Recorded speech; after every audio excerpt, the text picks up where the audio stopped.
ಓಂ ಶ್ರೀ ಗುರುಭ್ಯೋ ನಮಃ.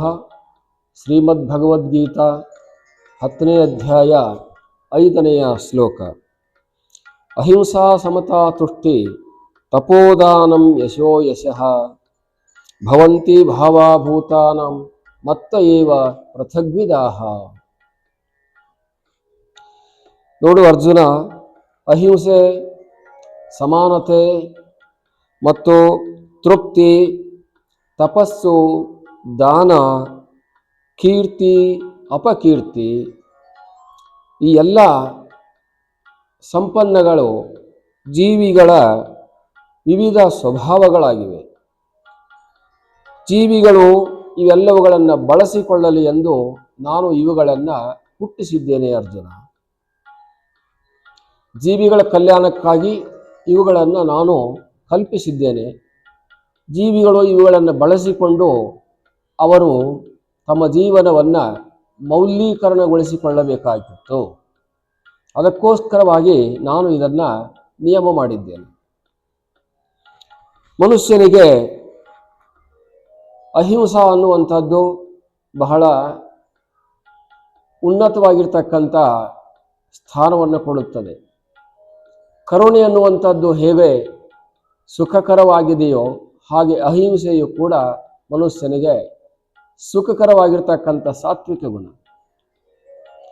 ಹಾಗಾಗಿ ಅಹಿಂಸಾ ಪರಮೋ ಧರ್ಮ ಅಂತಲೂ ಕೂಡ ನೀತಿಶಾಸ್ತ್ರಗಳು ಹೇಳುತ್ತವೆ. ಹಿಂಸೆ ಅನ್ನುವಂಥದ್ದು ಯಾರಿಗೂ ಕೂಡ ಇಷ್ಟವಾಗಿಲ್ಲ ಅರ್ಜುನ.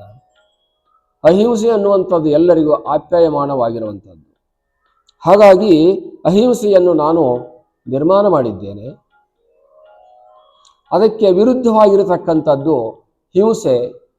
ಈ ಹಿಂಸೆ ಅನ್ನುವಂಥದ್ದು ಮನುಷ್ಯನಿಗೆ ತನ್ನ ಜೀವನವನ್ನು ದುರ್ಗತಿಗೆ ತೆಗೆದುಕೊಂಡು ಹೋಗುವುದಕ್ಕೆ ತಾನು ಕಟ್ಟಿಕೊಂಡಿರ್ತಕ್ಕಂಥ ಇದೊಂದು ನೇಣು ಬಿಗಿದುಕೊಂಡ ಮನುಷ್ಯನ ಸ್ವರೂಪದಲ್ಲಿದೆ. ಹಾಗಾಗಿ ಯಾವ ಮನುಷ್ಯನಿಗೂ ಕೂಡ ಹಿಂಸೆ ಮಾಡುವಂಥ ಅವಶ್ಯಕತೆ ಇಲ್ಲ. ಎಲ್ಲರೂ ಕೂಡ ಅಹಿಂಸಾವಂತರಾಗಿ ಜೀವಿಸುವುದಕ್ಕೆ ಅವಕಾಶವಿದೆ. ಅಹಿಂಸೆ ಅನ್ನುವಂಥದ್ದು ಮನುಷ್ಯನನ್ನು ಉನ್ನತ ಸ್ಥಾನಕ್ಕೆ ತಗೊಂಡು ಹೋಗುತ್ತದೆ. ಸಮತಾ ಅನ್ನುವಂಥದ್ದು ಎಲ್ಲ ಜೀವಿಗಳ ಮೇಲೆಯೂ ಕೂಡ ತನ್ನ ಆತ್ಮವನ್ನು ನೋಡಬೇಕಾಗಿರುವಂಥದ್ದು ಮನುಷ್ಯನ ಮುಖ್ಯ ಕರ್ತವ್ಯ. ತಾನು ಹೇಗೆ ಬದುಕಬೇಕು ಅನ್ನುವಂಥ ಆಸೆ ತನಗಿದೆಯೋ ಇನ್ನೊಂದು ಜೀವಿಗೂ ಕೂಡ ಬದುಕಬೇಕು, ಅದಕ್ಕೂ ಕೂಡ ಒಂದು ಬದುಕು ಇರಬೇಕು ಅನ್ನುವುದನ್ನು ಮನುಷ್ಯನು ತಿಳಿದುಕೊಳ್ಳಲಿ ಅನ್ನುವ ದೃಷ್ಟಿಯಿಂದ ಸಮತಾ ಅನ್ನುವಂಥದ್ದನ್ನು ನಿರ್ಮಾಣ ಮಾಡಿದೆ. ಇನ್ನು ತೃಪ್ತಿ ಅನ್ನುವುದು, ತೃಪ್ತಿ ಅಂತಂದರೆ ಮನುಷ್ಯನಿಗೆ ಯಾವಾಗಲೂ ಕೂಡ ಶಕ್ತಿಯನ್ನು ನೀಡುವಂಥದ್ದು, ಅವನ ಆಯುಷ್ಯವನ್ನು ಹೆಚ್ಚು ಮಾಡುವಂಥದ್ದು, ಅವನ ರೋಗವನ್ನು ನಾಶ ಮಾಡುವಂಥದ್ದು ತೃಪ್ತಿಯಾಗಿದೆ. ಇದನ್ನು ಕೂಡ ನಾನು ನಿರ್ಮಾಣ ಮಾಡಿದ್ದೇನೆ. ತಪಸ್ಸು ಅನ್ನುವಂಥದ್ದು ಬಹಳ ಸೂಕ್ಷ್ಮವಾಗಿರುವಂಥ ಇದೊಂದು ಕಾರ್ಯ. ಎಲ್ಲೋ ಇರತಕ್ಕಂಥ ಅಗೋಚರವಾದ ಪರಲೋಕದ ದೇವತೆಗಳನ್ನು ಕೂಡ ಭೂಲೋಕಕ್ಕೆ ಕರೆದುಕೊಂಡು ಬಂದು ತನಗೆ ಬೇಕಾಗಿರತಕ್ಕಂಥ ಈ ಲೋಕಕ್ಕೆ ಬೇಕಾಗಿರತಕ್ಕಂಥ ಎಲ್ಲ ದ್ರವ್ಯಗಳನ್ನು ಪಡೆದುಕೊಳ್ಳುವುದಕ್ಕೆ ಸಾಧನಾಭೂತವಾಗಿರುವಂಥದ್ದು ತಪಸ್ಸಾಗಿದೆ. ತಪ್ಯತೆ ಇತಿ ತಪಃ ಅಂತ ಹೇಳ್ಕೊಳ್ಳುತ್ತೆ. ಹಾಗಾಗಿ ತಪಸ್ಸು ಅನ್ನುವಂಥದ್ದು ಬಹಳ ಮುಖ್ಯವಾಗಿರುವಂಥದ್ದು.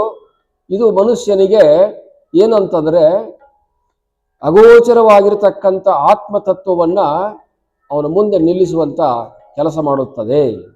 ಹಾಗಾಗಿ ಈ ತಪಸ್ಸು ಬಹಳ ಅತ್ಯಂತ ಅವಶ್ಯಕತೆ ಇದೆ. ತಪಸ್ಸು ಬೇಕು. ದಾನ ಅನ್ನುವಂಥದ್ದು ಬಹಳ ಮನುಷ್ಯನನ್ನು ಮೇಲುನ್ನತ ಸ್ತರಕ್ಕೆ ತಗೊಂಡು ಹೋಗುತ್ತದೆ. ದಾನ ಅನ್ನುವಂಥದ್ದು ಈ ಲೋಕದಲ್ಲಿ ಅಷ್ಟೇ ಅಲ್ಲ, ಮೇಲಿನ ಲೋಕಗಳಲ್ಲಿಯೂ ಕೂಡ ಇವನಿಗೆ ಉನ್ನತ ಸ್ಥಾನವನ್ನು ಕೊಡುವುದಕ್ಕೆ ಸಹಕಾರ ಮಾಡುತ್ತದೆ ದಾನ. ಆದ್ದರಿಂದ ದಾನವನ್ನು ನಿರ್ಮಾಣ ಮಾಡಿದ್ದೇನೆ. ಇನ್ನು ಯಶಸ್ಸು ಅನ್ನುವಂಥದ್ದು ಈ ಲೋಕದಲ್ಲಿ ಆತನನ್ನು ದೇವರನ್ನಾಗಿ ಪೂಜೆಗೊಳಿಸುತ್ತದೆ. ಆತನನ್ನು ಅತ್ಯಂತ ಸದ್ಬುದ್ಧಿವಂತ, ಶ್ರೀಮಂತ, ರಾಜ, ಮಹಾರಾಜ ಅಂತ ಅವನನ್ನು ಹೊಗಳಿಸುವುದಕ್ಕೆ ಕಾರಣವಾಗುತ್ತದೆ. ಆದ್ದರಿಂದ ಯಶಸ್ಸನ್ನು ನಿರ್ಮಾಣ ಮಾಡಿದ್ದೇನೆ. ಅಯಶಃ ಅಂತಂದರೆ ಯಾವಾಗ ಅವನಿಗೆ ದುರಹಂಕಾರಗಳು ಉತ್ಪತ್ತಿ ಆಗ್ತವ, ದುರ್ಬಳಕೆಯನ್ನು ಮಾಡಿಕೊಳ್ತಾನ ಈ ವಸ್ತುಗಳನ್ನು, ಆವಾಗ ಅವನಿಗೆ ಅಹಂಕಾರ ಅನ್ನುವಂಥದ್ದು ಅಪಕೀರ್ತಿಯನ್ನು ಉಂಟು ಮಾಡುತ್ತದೆ ಅರ್ಜುನ. ಹಾಗಾಗಿ ಇವೆಲ್ಲ ಭಾವಗಳನ್ನು ಮನುಷ್ಯರಿಗೆ ಅನುಕೂಲವಾಗಲಿ, ಅವರಿಗೆ ಸದ್ಬಳಕೆಯಾಗಲಿ ಎಂಬ ದೃಷ್ಟಿಯಿಂದ ನಿರ್ಮಾಣ ಮಾಡಿದ್ದೇನೆ ಅರ್ಜುನ. ಇವೆಲ್ಲವೂ ಕೂಡ ನನ್ನಿಂದ ನಿರ್ಮಾಣವಾಗಿದ್ದಾವ. ಇವೆಲ್ಲವುಗಳನ್ನು ಬಳಸಿಕೊಂಡು ಮನುಷ್ಯನು ಭಗವಂತನಾಗಬೇಕಾಗಿದೆ, ಮಾನವನಾಗಬೇಕಾಗಿದೆ. ಮನುಷ್ಯನು ಯಾವಾಗ ಇವುಗಳನ್ನು ಬಳಸಿಕೊಳ್ತಾನೋ ಆವಾಗ ಮಾನವನಾಗ್ತಾನೆ, ಭವಿಯಾಗಿರ್ತಕ್ಕಂಥವನು ಭಗವಂತನಾಗ್ತಾನೆ, ಅಜ್ಞನಾಗಿರ್ತಕ್ಕಂಥವನು ಸುಜ್ಞಾನಿ ಆಗ್ತಾನೆ, ಕತ್ತಲೆಯಲ್ಲಿ ಇರತಕ್ಕಂಥವನು ಬೆಳಕಿಗೆ ಬರುತ್ತಾನೆ, ಜೀವಿಯಾಗಿರ್ತಕ್ಕಂಥವನು ಬ್ರಹ್ಮವಾಗ್ತಾನೆ ಅರ್ಜುನ. ಇಂಥ ಎಲ್ಲ ಸಂಪನ್ನಗಳನ್ನು ನಾನು ಈ ಜೀವಿಗಳಿಗೋಸ್ಕರವಾಗಿ ಒದಗಿಸಿಕೊಟ್ಟಿದ್ದೇನೆ. ಇವುಗಳನ್ನು ಬಳಸಿಕೊಂಡು ಜನ್ಮ ಪಾವನ ಮಾಡಿಕೊಳ್ಳಿ ಅನ್ನುವಂಥ ಉಪದೇಶವನ್ನು ಇಲ್ಲಿ ಹೇಳ್ತಾ ಇದೆ.